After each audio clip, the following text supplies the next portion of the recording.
Hey, how's it going, everybody? It's Chris Kane here. Just wanted to thank everyone for their kind words and support for all the hard work I had put into developing this tracking sheet with Jim Bottrell here at Ardent Real Estate Services. I'm going to give you a tutorial video on how we put this together and how it actually will work. It's really easy. Probably don't need to watch the home video. You can probably fast forward, but it's going to be on the screen. So strap in, hold on to your seats. So real quick, I just want to show you my setup. This is what we have here. I got 4 screens, and what I do is I keep my spreadsheet over here. So when I'm on Commissions Inc. on my center screen, and I've just closed a deal or a phone call, whatever, or I contacted someone, then I immediately go over to my spreadsheet. I keep it open. It's right there. So pay attention, class. School's in. Alright, so what I'm going to show you here is how to use our spreadsheet that we've created for our conversion tracking. This was something that we came up with so that we could actually look and see what our actual numbers are depending on the source and depending by ISA, depending by agent, and what they're good at, what their strengths are, what our weaknesses are, all that. You'll be able to figure out a lot from just tracking your leads. So let's start out on how to just use it. Over here, I didn't put some headers in here because some of them are just self-explanatory. I did a little bit of color coding for a reason. I've got this as red, green, and this kind of weird color to show a mixture of the red and green here. But these are based off of Commissions Inc.'s colors. I used their little images here so to be very easy for you, since a lot of you are already using Commissions Inc. You probably might have another management system, or some of you are using a different one. Basically what I've done is just divided it into buyers, sellers, buyers, and sellers. So we want to know exactly if they're just a buyer, they get entered there. If they're just a seller, they get entered there. Buyers, sellers there. So you need to have a responsible person as your database manager who is going to be tracking this every day. He's going to be going through it, and every day when I wake up, I go into my Commissions Inc. platform here, and I go and I look at where I left off with. Let's say yesterday, if I left off with James McCleary here, what I would do is I just copy his name and just throw it in the bottom right corner. I usually just drop him right there. So I know that James McCleary was the last lead I left off with. So when I go back into my management system here, I can see, where is he? James, right here. I've got a seller, 1, 2, 3, 4, 5, 6 buyers in a row, and then the buyer and seller, some more buyers, buyers, buyers, buyers. So a ton of buyers, 1 buyer and seller, and 1 seller. But you have to make sure you match it up to the source. So buyer, source, buyer, source. So when you are entering it into your spreadsheet, you know exactly where to enter them in. That seller was a truly a lead, so it was one of them. Bam, 100% sellers, just one. Let's say I had 9 buyers from Trulia. There we go, 90-10. You see how that works there? And it's automatically entered in here. You do not need to enter anything in where there is a equation. If you do, you will lose that equation, and then you're just going to be stuck with that number like this, say 5.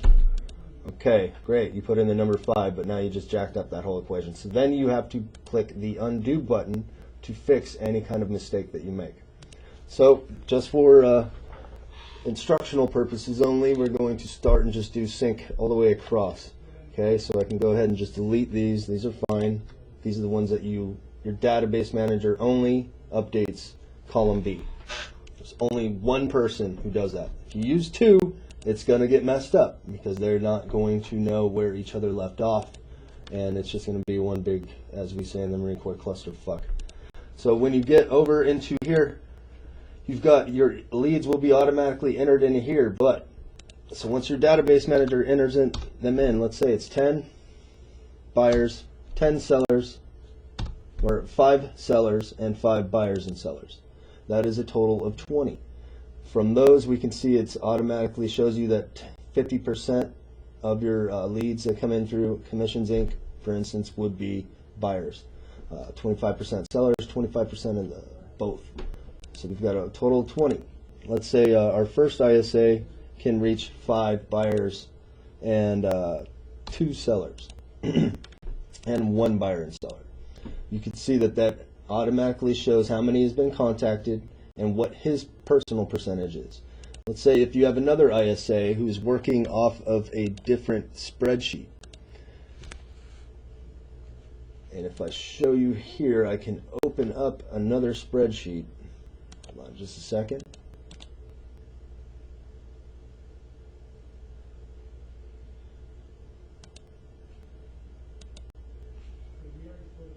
If I open up a second spreadsheet, the advantage to this is that you can use these at the same time and in real time. So if my second ISA comes in, and you can see his square box moving around here, and that's actually just me on another screen here, he can enter in what he's contacting at the same exact time. So let's say he contacted 3 buyers, 2 sellers, and 2 buyers and sellers. You can see how his percentage is a little bit different than mine. He didn't contact as much, or the second ISA didn't contact as much as the first one. I need to remember to stay on this screen when I'm showing you something. You can see that we've got 15 out of 20 for 75%, and now we started coming over to appointments. If they contact right away, if they get off that phone call, they need to put down, yeah, I've set some appointments. So let's just enter in some numbers here. And usually it would be just an increase of 1 because they only happen 1 at a time. So let's just say that we've set that many appointments. So we've set 6 out of 15, which is 40%. This first ISA has set 4 appointments total out of the 8 that he set. So he is at 50%. While the second ISA didn't do so great, but both of these are factored into this for what the team is doing. So all these numbers here, what you see in these big columns, are what the totals are for the team. So then when you keep going, you go to meetings and enter in some numbers here. Let's say we've actually just met 1 buyer, met with 1 seller, and met with 1 buyer and seller.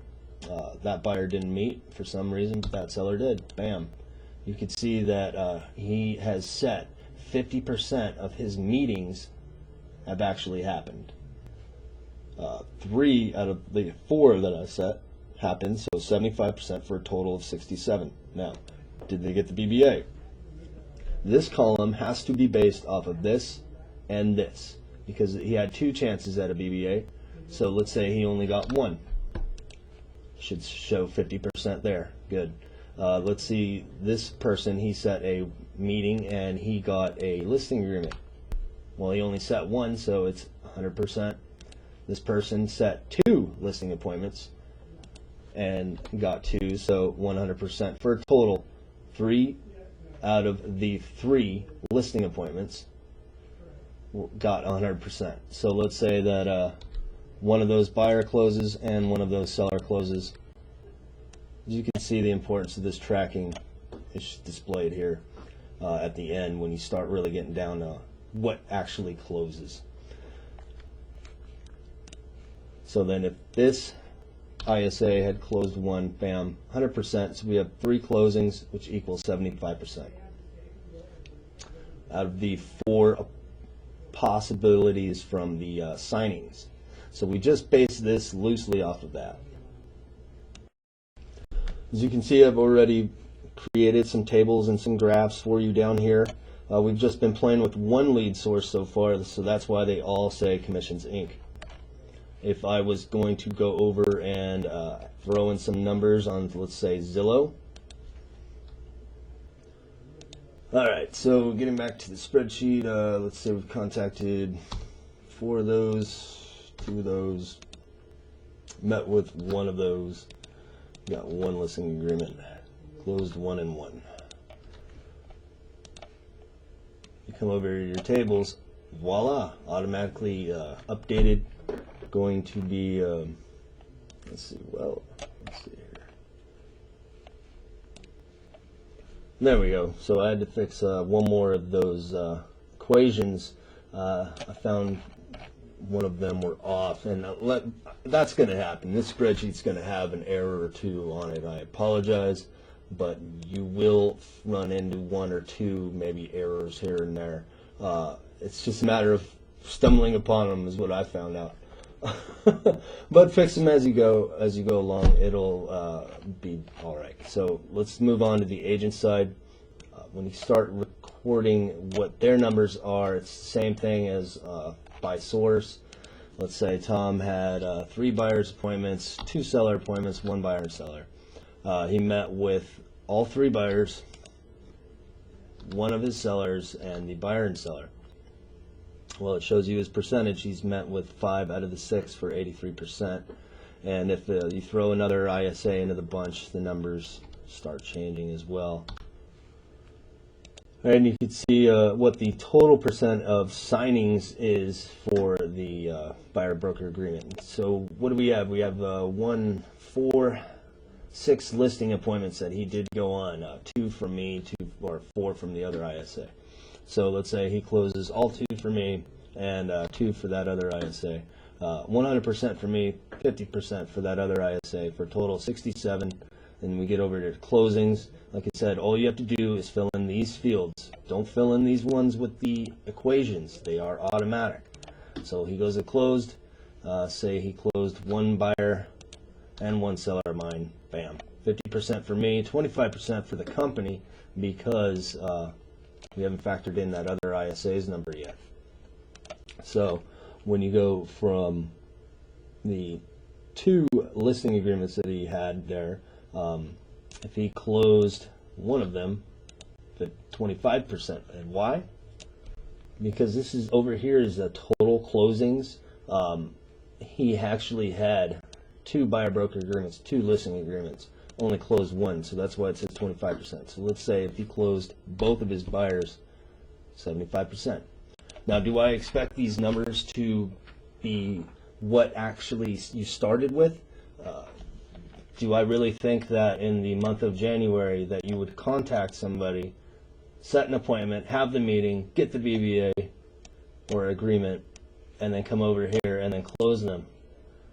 And then these numbers actually represent the actual people that started? No.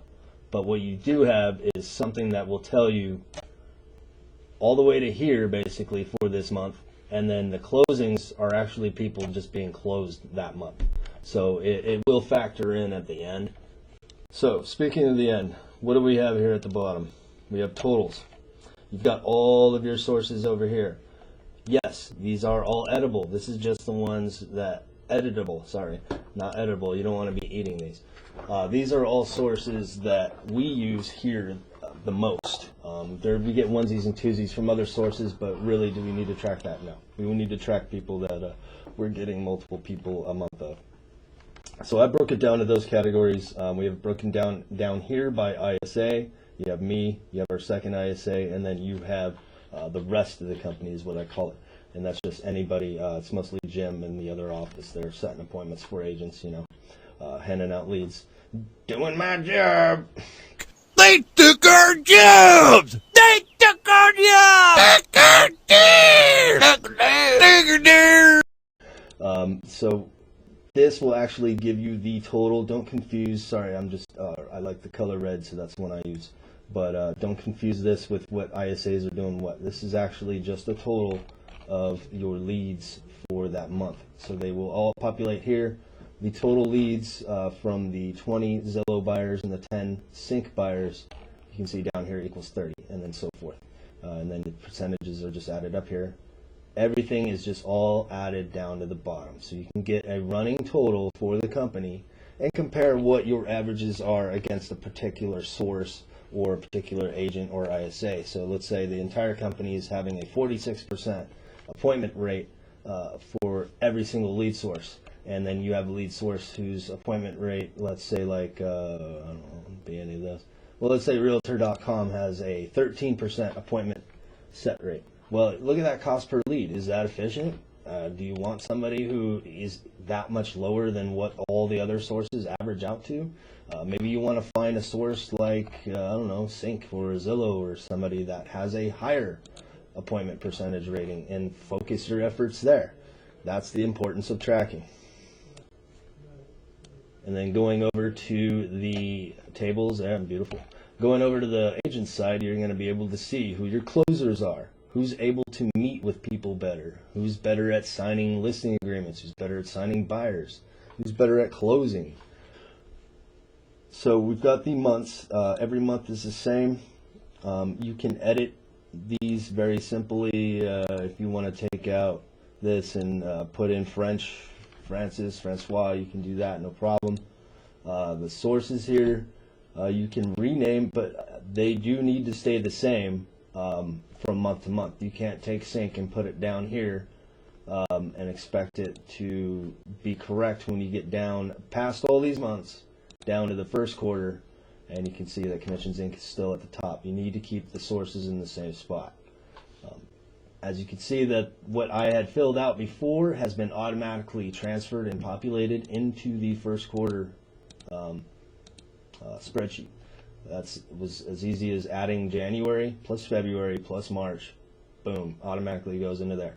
That's it. That's done. You don't need to touch anything on this first quarter spreadsheet. It will automatically be done for you. And January's totals will be here. When you start wanting to compare just 3 months side by side, you can get a really good, easy, quick reference right there. And then 2015, everything is already automatically populated for the entire year. And then you've got quarters next to each other, and then all the months in a row. So this last year spreadsheet, you're able to see everything. And then I threw an agents table at the end, so you could see who's got a good closing success rate, who's got a who's contributing. So say you don't have, he's a decent closer, but he closes a lot of deals. So that guy's still good. He's still producing a lot of money. So the database manager, he looks at how many leads have come in through that morning. That morning he needs to sit down, and it needs to be the first thing that he does is goes through what leads since he last left off have come in to your contact management system. So I know I left off with James McCleary by this little name down here. So I go to my Commissions Inc. and I find, since it's every day that I'm doing this, there he is, not too far. There's James McCleary. So I need to get like a scratch piece of paper, write down that I've got one seller for Trulia. Write down like a tally system is what I do. I write down just my main lead sources that I could see are on here, and then I just put a tally for buyers and sellers. We're buyers and sellers. So I put a tally there at Trulia for sellers. I put one buyer for Google, one for Zillow, one for Google. That's actually 2 for Google, now 3 for Google, which is nothing but a Commissions Inc. lead. So I would go back into my management system, and since I'm the only one who updates this part, I know that it's safe. So I had that 3 for Commissions Inc. What? That 1 for Zillow, right? So this goes from 20 to 21. And what else did we have? We had that seller for Trulia. So I would enter a 1 right there. And you can see how this all adds in, and it all totals at the bottom. So when you do it every day, your numbers will stay as accurate as possible for that current day. Now you can also do it at the end of the day. There's nobody saying you can't keep updating, but you must make sure you update this name down here. So whenever you've entered it in, all the way to the top, you find out who that last person is. This is what I do. I just copy their name and paste it down here. So I know that no matter what, over here for column B, the last person that I left off with was this one. And then it's as simple as having this screen open for your inside sales agents, and when they call somebody and someone picks up, ring ring, oh, a Zillow or a Trulia lead picked up, and I can see that he was just a seller, so I've contacted that seller. And if I set an appointment, bam, That's all it takes. Now I've got to wait for when that appointment actually happens. So this does not get filled out until that agent puts in the notes or whatever, hey, I met with that lead. Oh, great, you met with them. Did you get the BBA or the listing agreement? Okay, well, we're not going for a BBA because it's just the seller. So did you get the listing agreement? Yes. Bam. Great. So 100%, 1 out of 1, we're going strong. Okay, and then if a lead closes, just enter it in there. But since I did get that seller lead, I should have put it with an agent over here as well when I first got it, or set the appointment. So once I set that appointment over there, let's see, Jonathan's a good salesman, so let's, bam, give him an appointment. See how I kept it in the blue box? Because it's in the blue box over here. This is that ISA's work. He gets credit for that. And once Jonathan meets with it, bam, if he got the listing agreement right there, and he closed it. And you can see how the tables are starting to change because I'm entering in information on other lead sources. Also, that agents table should start changing. You're starting to see Jonathan now has some numbers up in there. So these are all automatic. They should be able to show you what's happening with the agents in real time as it's happening. This is by year, by the way, and I put 2016 because the spreadsheet's mostly in beta version still, you know. Not really, it's finished. But what I mean is you are allowed to edit this. I mean, you can go buck wild if you want and get crazy and start figuring out this by month if you want. I don't know. In our market, we don't do as many transactions as, you know, people say in Montreal or something who have just a ton of leads and buyers, it seems like, every month. We don't work with so many, so it's very important for us to try and close who we get out here. The prices of homes seem to be a lot more for some reason. So up here, and the reason why we have it in Google Drive, again, I mean, I want to reiterate, it's important for you to track live and have a shared spreadsheet. This, you have to give permission to people to look at, so it's very protected. It does give you a history of revisions, so you can look at who's,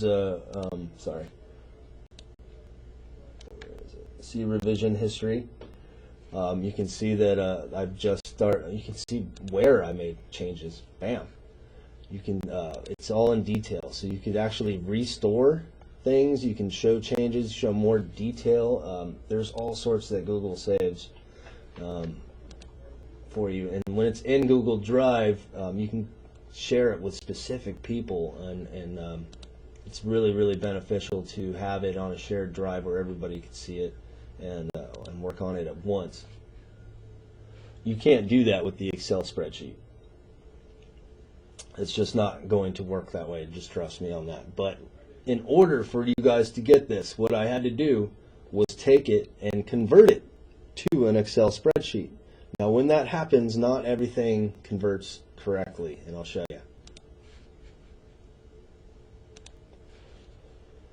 So here's the Excel spreadsheet. And as you can see, it's actually not that bad. I entered some numbers here to see how things were working, and it actually converted correctly. Everything works. So let me come over here, though. Some of these percentages or formulas may need to be changed because I don't understand why it wouldn't show. Well, maybe it's because... Hold on. Okay, yeah, so on the conversion from Google Sheets to Excel, this last column, for some reason, is not working. I would suggest you put some smart person on that and figure that out. I will figure it out myself later, but I do not have the time, and I need to get this thing out so y'all can figure that out. I really don't know what's going on with that, but it looks like everything else has got just either a little jacked up or you know, it's basically there. So it's not that bad. What I would do is I'd take it, put a smart guy on it, and he'll figure out exactly what is wrong with the Excel one. Hey, maybe when you transfer it back to Google Sheets, everything will get fixed. So if you're a Excel person and you know what's going on, or you got one of them people in your office, go for it. If not, I would just transfer it back to Google Sheets and you'll be good to go. And you guys can let me know if I can help you out in any other way. Mostly you probably just need to hit rewind and play again, because it's really not that much to miss. It's pretty self-explanatory. Just start entering in your numbers and it'll all work out, okay? Hey, thanks for listening. Give me a call, or you can contact either me or Jim at our email addresses here. Mine's chris.kane@ardentre.com. You have to have a database manager who is competent in tracking something. You have to have somebody who knows what they're doing. So make sure your ISAs get it right, or they can come hang out at my boot camp.